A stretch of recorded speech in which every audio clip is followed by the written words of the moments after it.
Hello, my name is Justin Adams, and my wife just left me taking the kids, so I decided I'd watch a bad, or should I say underappreciated movie. What am I appreciating today? Well, I'm glad you asked, kids. Sequel to The Journey to the Center of the Earth.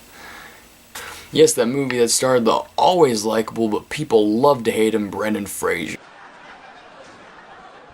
But in this sequel, the great and hated Brendan Fraser didn't make it back, so to help Josh Hutcherson choose some scenery is Dwayne "The Rock" Johnson. Along for the ride are High School Musical's Vanessa Hudgens, Adam Sandler's Luis Guzman, and Michael Caine's Michael Caine. Yeah, I don't know what he's doing in this movie either. Oh wait, yeah I do. Money! Before we begin, let's give a brief history of the first movie, Journey to the Center of the Earth. Ladies and gentlemen, I give you the center of the earth. The movie was released in 2008, and this movie was at a time where both Brendan Fraser and 3D, it just wasn't a thing. Brendan Fraser, this was at the point of his career where he was a thing, but he was such a has-been. He was a been there, done that kind of guy. Flops like Bedazzled, Monkey Bone, and Looney Tunes Back in Action, where they're all really, really great movies, but they've bombed financially,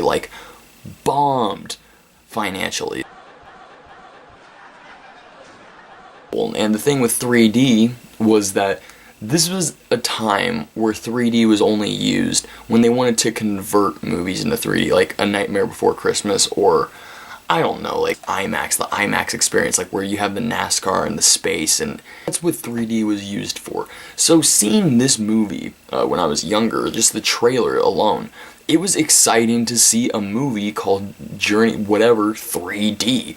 It was shown, oh, this movie, like, because the last 3D movie, I'm pretty sure that was exciting before this movie was Spy Kids 3D. And we all know how that one turned out. This was the time where it was an original piece of work to do 3D movies. So saying that, this movie was kind of a big risk. You know, you have this dude who was a has-been star, and you have this idea which really could make or break you. The movie made and did not break. It was a hit financially and critically. It made $242 million off of a $60 million budget, and that is sweet, sweet money, ladies and gentlemen. So of course a sequel is going to be in store, but the question is, why the hell did it take 5 years, and where the hell is Brendan Fraser? The studio and the reports like to say that it was scheduling conflicts that did it, but there's other things that, let me say this, okay, studios, when they see a star hit rock bottom, they do not give a star any sympathy. They just, well, that sucks for you, we're gonna go on to the next person. And that's what happened with Brendan Fraser. He was in a movie called Furry Vengeance. Miley Cyrus! And the movie flopped, man. The movie flopped hardcore. Journey 2 decided to just move on without old Fraser and to bring their money-making machine Hutcherson, because he was fresh off of the Hunger Games, and they're going to get these new stars to fill the small gap that Brendan Fraser, the gap that wasn't even hard to fill at all.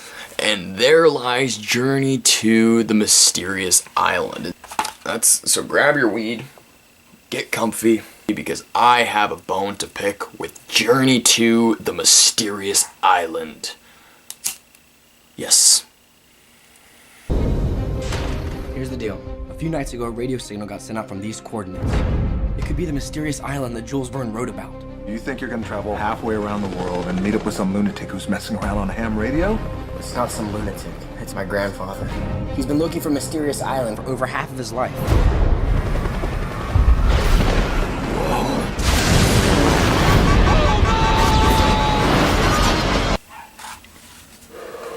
Dog barcade. The movie starts off with a bang. We see Josh Hutcherson's character. His name is Sean. He's doing some really cool bike tricks that so aren't performed by Josh Hutcherson. Like, they have this horrible DVR audio where Josh Hutcherson's doing like, whoa! It's just like, what the fuck is this? Not only in 5 years did he become this Jules Verne historian expert, but he also managed to get some fucking sweet motorcycle skills at the same time. Right now, Josh Hutcherson is horrible in this. Like, right off the bat. Every line, every movement, it just seems like it's this kid who is just contractually obligated into doing this movie. He's not, everything that he says sounds like he's reading it off of a Wikipedia page. Sean is running from the police because he found this code that leads to the mysterious island. And so he goes to break into the satellite place to crack the code, sure. So he gets caught, of course, and his stepdad, aka Hank, aka Dwayne The Rock Johnson, comes and picks him up. He knows that this message is from his grandfather, aka Michael Caine. Because Michael Caine's been missing for 2 years, and there's no other, plausible answer to this. And it has to be he went to the mysterious island. Great character development. So Hank, aka The Rock, he desperately wants to connect with Sean. Because, this is a trait, a subplot that has not been used enough in movies, especially family movies.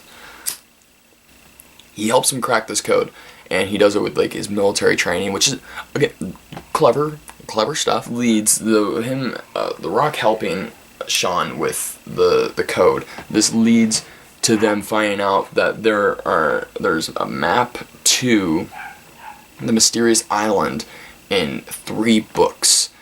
The Mysterious Island, Treasure Island, and Gulliver's Travels. And The Rock, he's a code breaker, so he finds the map. And all of this stuff is interesting. There are some interesting things going on here, with some things that are very smart and well put together. For literally seconds. Literal seconds, things work out. This was the only moment, when they were cracking codes, this was the only time I had fun with the movie. The only time I had fun with the movie. The only time I was like, yes, okay, give me some more. And then once they gave me more, I was like, oh, fuck you, movie. Of course, Josh Hutcherson is like, let's go to the mysterious island. Dwayne The Rock Johnson's like, no, you're grounded. But he convinces the mom because, he wants to bond with him. He's like, I want to seem cool. I don't want to seem like the asshole stepdad. That dog is going to be the death of me. I'm so sorry if you guys can hear that dog. Because I want to kill it really, really bad. So he convinces the mom, who is played by Kristen Davis, who I hate. She's a horrible actress.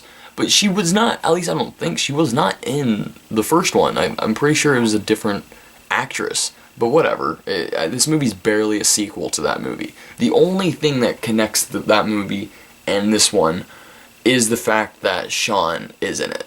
They don't mention Brendan Fraser at all. At least maybe they did and I missed it, but they don't. There's a little thing where you see some newspaper snippets where it says a kid makes a huge historical discovery. And it says 10-year-old boy and stuff, but it doesn't say anything about Brendan Fraser, who's been looking for this shit all of his life. Okay, movie. So now they're off to the mysterious island, and of course no one is down. They need someone to take them actually to the mysterious island, like a boat or a helicopter. And of course no one's like, no, those are the most dangerous parts of the island. We cannot do that. And that's the most dangerous part of the ocean. That's the most dangerous part. No, we can't do that. But of course, there's someone, let him in. Luis Guzman, this is where he comes in. And Hank and Sean are very, very happy to hear that Luis Guzman is willing to help. Until they see the plane, it's a dingy plane, and they're like, fuck no, we're not gonna do this. But then, cue. I was in the car, I was sitting there, looking out for all the police. And we in the back, we just open the door and we go, hey! Hands on your knees on the ground. Now! You need all your money now! So, naturally, Josh Hutcherson is like, I'm willing to risk my life to get my dick sucked. And to go to the mysterious island too, of course, because that's what this movie's about, right? Shit. It's not Journey to Vanessa Hudgens' pants. And they're off, but oh no, there's thunder and rain and twisters, and they crash, and where do they land? You guessed it, the mysterious fucking island. It writes itself. It's just an action. It's a family action movie. It's a tween action adventure. It's stuff like, hang on, this is gonna be weird. What's happening? Just really, really over-exaggerating. Whoa! There's a thing that's gonna kill us. It's just such a bad movie. So now we begin the adventure, the excitement, the laughs, the awkward "you're not my dad" moments that are there to, you know, be funny, I guess, or something. What is up with nowadays with tween films? Even though this movie was like released 3 years ago. But with tween films, they always think they need to have a message to talk to the kids. It always becomes a lecture after a while. This entire movie basically is talk to your mom's husband. He's a good guy. He's The Rock. He'll pay for your trips. He'll do anything for you. Love your stepdad. Ding!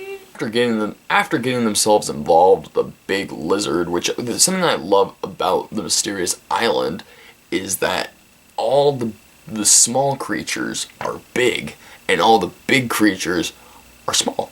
So it's cool. We see like a little cute elephant. And elephants remind me of my girlfriend because she loves elephants. Bad CGI. The bad CGI. Like, not everything in this movie just felt like, okay, this is a set and a sound stage.